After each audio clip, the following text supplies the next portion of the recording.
नमस्कार दोस्तों मैंने बहुत सी कविताएं YouTube पर अपनी अपलोड की हुई है। आप लोगों ने यदि सुनी हो तो बहुत सी कविताएं हैं जो आज के वक्त को देखते हुए, आज के समय को देखते हुए उस पर आधारित हैं। कई पंक्तियां मैंने लिखी कि एक कुछ पंक्तियां जैसे मैं सुनाता हूँ। ये घड़ी विनाश की घड़ी बनकर सॉरी ये घड़ी विपदा की घड़ी बनकर विनाश की आई है।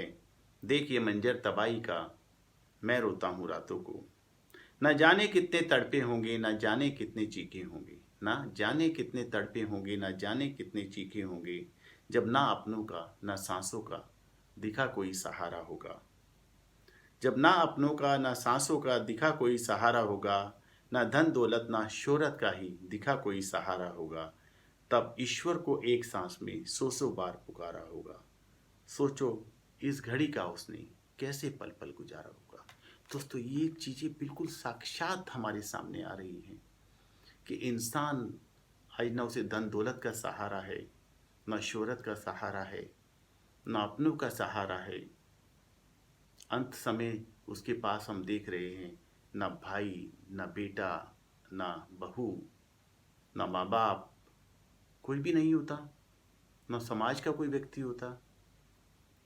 भय के अंदर, चिंता के अंदर, डर के अंदर इंसान प्राण छोड़ रहे हैं। यहाँ तक कि अंतिम यात्रा में भी उसके चार प्राणी नहीं जा रहे, चार कंधा देने वाले लोग नहीं जा पा रहे। देखिए ये प्रकृति है, प्रकृति का नियम है संतुलन और प्रकृति का नियम है परिवर्तन।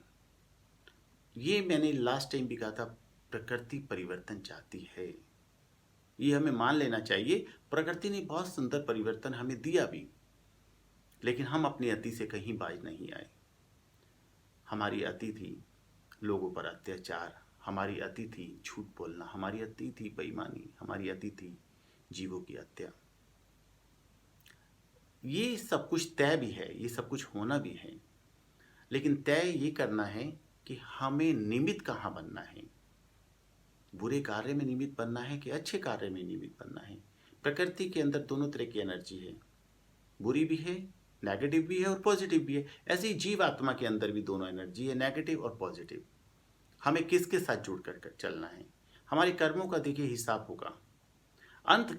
अंत समय विनाश होगा, घर घर हाहाकार होगा, कहीं चलेगी गोलियां, कहीं लाशों का अंबार होगा।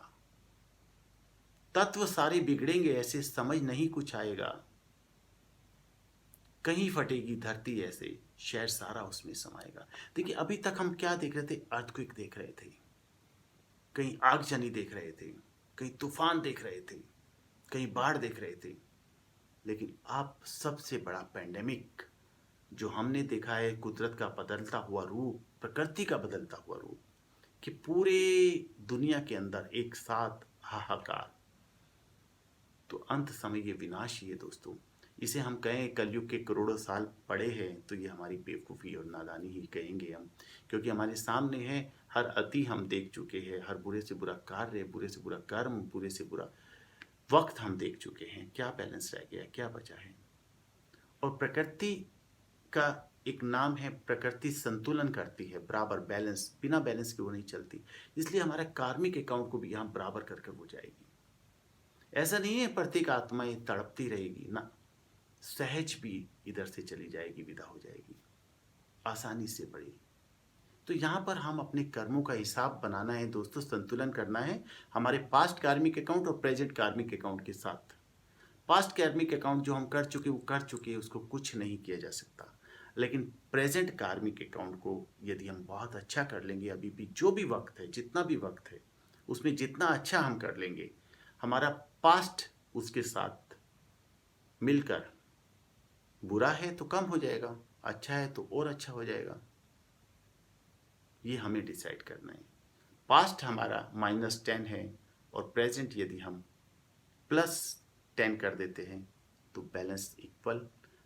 पास्ट हमारा -10 है तो प्रेजेंट +20 कर देते हैं तो +10 में आ जाएंगे। तो सोचना हमें है, 3 तरह की सेवा होती है दोस्तों। आज हम लोगों ने अति मचाई है, ये हम देख रहे हैं। पेंडेमिक के वक्त लोग अपने ज़िंदगी और मौत की लड़ाई लड़ रहे हैं और हम लोगों की अति देख रहे हैं। कि एक के दो भी नहीं, एक के चार भी नहीं, एक के सौ सौ गुना कर रहे हैं। ऐसा लग रहा है कि लाशों के ऊपर चलकर वो अपनी बादशाही देख रहे हैं। लेकिन ये तो व्यक्ति की अपनी अपनी सोच है। जो कर्मों का लेखा समझता है वो इस बात को समझता है कि हर व्यक्ति को यहाँ बराबर कर कर जाना होता है। तो अभी भी वक्त है कि हम लोग अपने कर्मों से अपने हिसाब को अच्छा कर सकते हैं, प्लस कर सकते हैं। ये वक्त है सहयोग का, योग का, परमात्मा के साथ बैठकर अपना चिट्ठा बनाने का, हिसाब बनाने का। तो दोस्तों, प्रकृति है, ये परिवर्तन चाहती है, हमें दिखा भी रही है। जहाँ अगर हमें कोई हाथ में पिन मारे, एक पिन मारे तो कितना दर्द होगा, तड़पन होगी, हमें गुस्सा आएगा, हम उसे गालियाँ देंगे, हम मन में उसे कोसेंगे।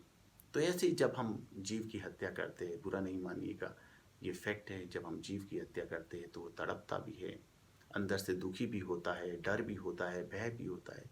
और वो सब चीज़ आज हमारे सामने आ रही है, क्योंकि प्रकृति है ना, संतुलन। याद रखिएगा, यहाँ संतुलन बहुत ज़रूरी है। हमारा पास्ट कार्मिक अकाउंट हम भूल चुके हैं, क्योंकि आत्मा इतनी कमज़ोर हो चुकी है, उसे याद नहीं है कि उसने पीछे क्या कर्म किए हैं।